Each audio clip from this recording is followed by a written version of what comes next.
Hello दोस्तों, कैसे हैं आप लोग। दोस्तों आशा करता हूँ अच्छे होंगे और स्वस्थ होंगे। दोस्तों आज पढ़ने वाले हैं ईवीएस। दोस्तों ये पूछे जाते हैं 30 मार्क का। दोस्तों और आप लोगों ने इस वीडियो को शुरू से लेकर लास्ट तक देख लेंगे तो कहीं भी दिक्कत नहीं होगा और एक एक क्वेश्चन इसी में से रहेगा। एक भी क्वेश्चन दोस्तों इससे बाहर नहीं जाएगा। ये पूरे ईवीएस का थ्योरी है। पहला है दोस्तों पर्यावरण यानी इन्वायरमेंट, जो फ्रेंड शब्द से बना है।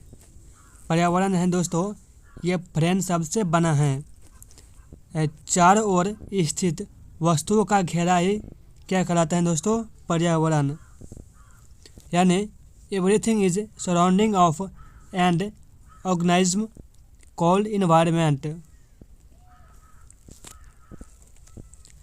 जीवों के चारों ओर स्थित सभी वस्तुएं पर्यावरण का भाग हैं।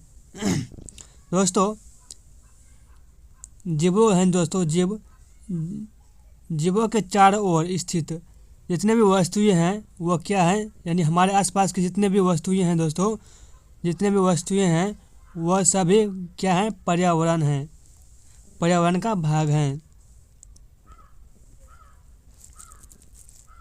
दूसरा टॉपिक है दोस्तों कंपोनेंट ऑफ इन्वायरमेंट, यानी पर्यावरण के घटक।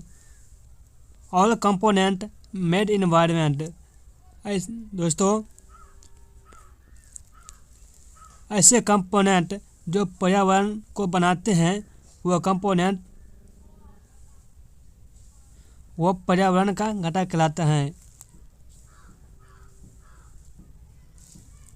अगला है दोस्तों कंपोनेंट ऑफ इन्वायरमेंट, पर्यावरण के घटक। तो दोस्तों पर्यावरण के घटक यानी अबायोटिक कंपोनेंट और बायोटिक कंपोनेंट। पर्यावरण के दो घटक होते हैं, अबायोटिक कंपोनेंट और biotic component. Non living things और लिविंग इन।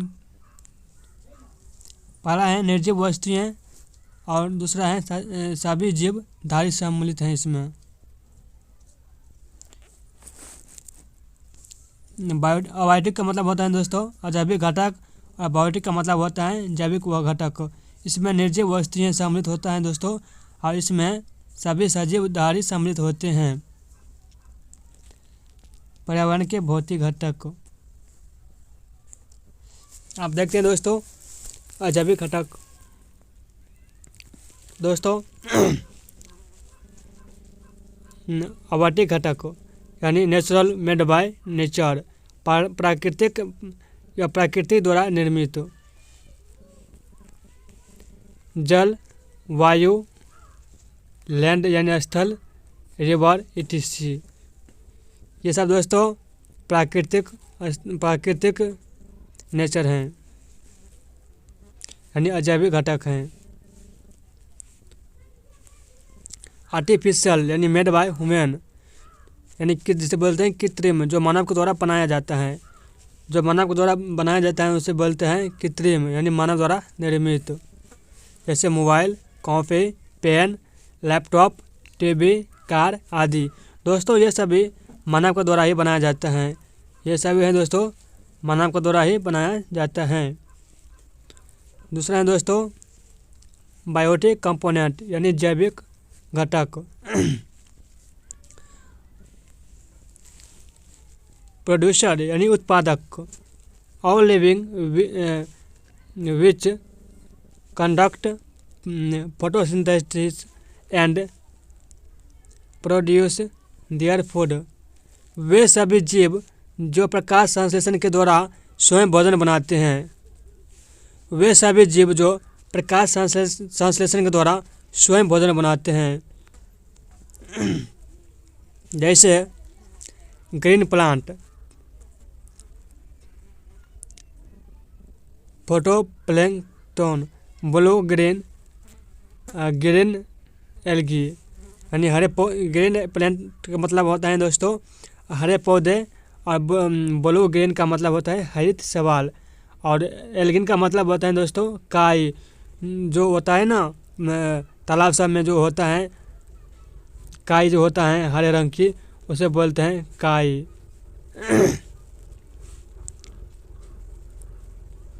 नेक्स्ट है दोस्तों कंज्यूमर यानी उपभोक्ता, living which gain food by other organism, यानी वे जीव जो अपना भोजन दूसरे जीवों से प्राप्त करते हैं उपभोक्ता कहलाते हैं। वे जीव जो अपना भोजन दूसरे जीवों से प्राप्त करते हैं, जैसे जानवर और इंसान। दोस्तों जानवर और इंसान ये सभी दूसरे पर निर्भर रहता है। दूसरा है दोस्तों डिस्कम्पोजर यानी अपघटक, living which gain food by dead organism, वे जीव जो अपना भोजन मृत जीवों से प्राप्त करते हैं। वे जीव जो अपना भोजन मृत जीवों से प्राप्त करते हैं, जैसे अर्थवर्म यानी केचुआ, फुनगई, वाटर वल्चर जिसे बोलते हैं गिद्ध। तो दोस्तों आप लोगों को अच्छे से समझ आ रहा होगा। दोस्तों अगर आप लोगों को अच्छे से समझ आ रहा होगा तो दोस्तों सब्सक्राइब कर लेंगे और लाइक कर देंगे। दोस्तों ये जो डिस्कम्पोजर अपघटक होता है दोस्तों, ये पृथ्वी के सफाई कर्मी कहा जाता है। इससे दोस्तों पृथ्वी के सफाई कर्मी कहा जाता है। जैसे दोस्तों पेड़ से पत्ता टूटकर ज़मीन पर गिरी, कुछ दिन बाद वह पत्ती गायब हो जाएगी और मिट्टी से मिल जाएगी। यह काम करता है अपघटक। जैसे दोस्तों एक पेड़ है दोस्तों, जैसे कि आम का पेड़ है दोस्तों, वो उसका पेड़ है, उसका पत्ती जो टूट कर नीचे गिर जाता है और दोस्तों देखना हो कुछ दिनों के बाद वो पत्ती दोस्तों, वो जो पत्ती होता है आम का या कुछ किसी भी चीज़ का, वह कुछ दिनों के बाद गायब हो जाएगा यानी मिट्टी में मिल जाएगा। उसी को बोलते हैं दोस्तों अपघटक को। दूसरा है दोस्तों सेक्टर ऑफ इन्वायरमेंट यानी पर्यावरण के क्षेत्र। दोस्तों ऑलमोस्ट फेयर यानी वायुमंडल, surrounding of gases held to the earth by gravitation, यानी गैसों का घेरा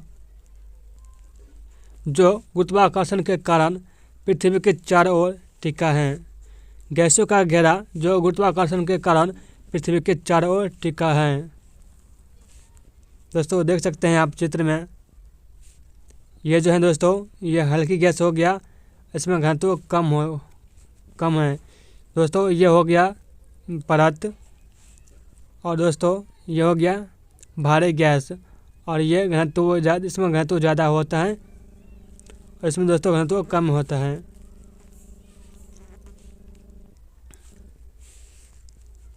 ट्रांसफेयर यानी क्षोमंडल, औसत ऊंचाई 13 से 14 किलोमीटर का होता है। दोस्तों ये जो क्षोमंडल होता है दोस्तों, इसमें इसका जो ऊंचाई होता है वो 13 से 14 किलोमीटर होता है। दोस्तों ये क्वेश्चन में कभी कभी आ जाता है कि क्षोमंडल की ऊंचाई कितना होता है। दोस्तों इसका होता है 13 से 14 किलोमीटर।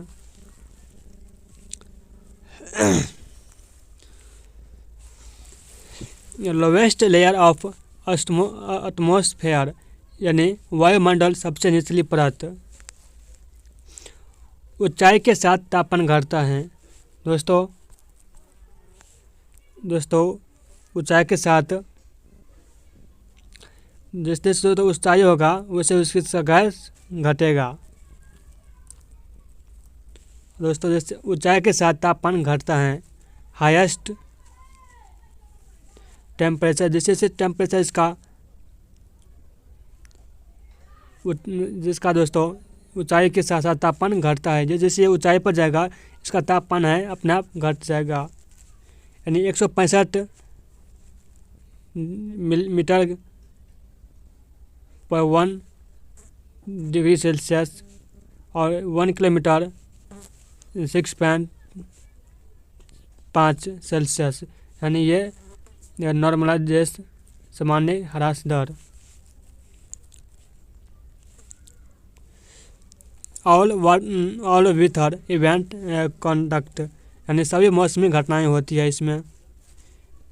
इक्वेटर यानी भूमध्य रेखा। टेम्परेचर दोस्तों इसमें जैसे टेम्परेचर इसका बढ़ता है ये गैस फैलती है। पोल यानी धूप, टेम्परेचर गैस से खो जाती है। जैसे दोस्तों अगर आप एक बलून को दोस्तों उसमें हवा देकर और धूप में छोड़ देंगे और एक बलून को किसी फ्रिज में देकर छोड़ देंगे, दोस्तों देखना जो धूप में रहेगा वो गैस फैलकर वो ब्लास्ट हो जाएगा। और दोस्तों जो जिसे फ्रिज में देंगे या घर में रख देंगे वो धीरे धीरे इसका सिकुड़ जाएगा।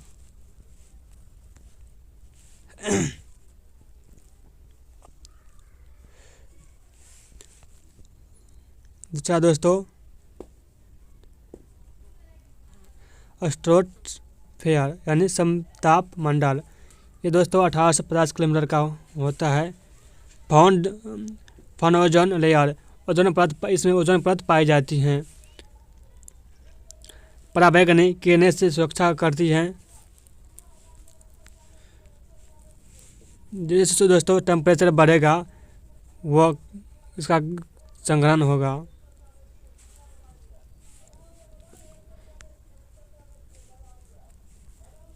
दूसरा दोस्तों नॉन वाटर इवेंट कंडक्ट, कोई मौसमी घटना नहीं होती है इसमें। हवा जहाज उड़ाए जाते हैं। भाप को पानी में बदलना संग्रहण होता है। जैसे दोस्तों भाप को पानी में बदलना, जैसे दोस्तों आप लोग खाना बनाते होंगे, वो जो भाप होता है यानी जो चाय ढकते हैं और उसमें जो पानी थोड़ा थोड़ा जो होता है वही भाप से होकर पानी में जो कन्वर्ट हो जाता है उसी को बोलते हैं संघनन। दूसरा है मध्यमंडल। ये मॉस्फेयर यानी 50 से 80 किलोमीटर होता है। ये मध्यमंडल जो होता है 50 से 80 किलोमीटर का होता है। डस्ट पार्टिकल नॉट फाउंड, यानी धूल के कण नहीं पाए जाते हैं इसमें। Sun rays passes through directly, सूर्य की किरणें सीधी निकलती हैं। कोल्डेस्ट लेयर ऑफ एटमॉस्फेयर, यानी वायुमंडल की सबसे ठंडी परत, हल्का पिन जल जाते हैं, यानी बर्न मेट्रो टेस्ट। दूसरा है दोस्तों आयन मंडल। ये दोस्तों 80 से 640 किलोमीटर का होता है। गैस का आयनीकरण होता है। गैस आयनों में टूट जाती है। टेम्परेचर जो दोस्तों इसका टेम्परेचर जिस बढ़ता है ये आयनों में टूट जाता है। दूसरा दोस्तों आवेशित कणों में पाए जाते हैं। रेडियो तरंगें टकराकर वापस पृथ्वी पर लौटती हैं। रेडियो सेटअप लगाए जाते हैं।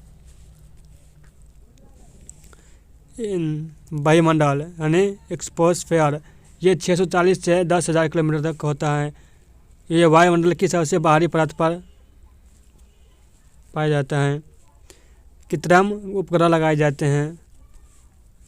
दूसरा है दोस्तों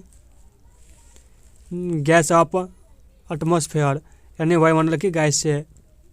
नाइट्रोजन 78% होता है दोस्तों, 78%, और ऑक्सीजन 21% और आर्गन 0.93%। कार्बन डाइऑक्साइड यानी CO2 0.03%, यानी होता है। पेड़ पौधे फोटोसिंथेसिस करता है, यानी हाइड्रोजन ऑक्सीजन और नाइट्रोजन ऑक्सीजन। इनर गैस यानी अकेरिय गैस दोस्तों argon, helium, neon, krypton, xenon और रेडान, ये सभी गैस से करती हैं। जैसे कि वे किसी से भी क्रिया नहीं करती हैं। जैसे हैं वैसा ही रहेगी। वायुमंडल में विभिन्न गैस का मिश्रण। नाइट्रोजन 78% 78.8% यानी 78%, oxygen 21%, argon 0.93%, carbon dioxide 0.96%, neon 0.002%, helium 0.005%,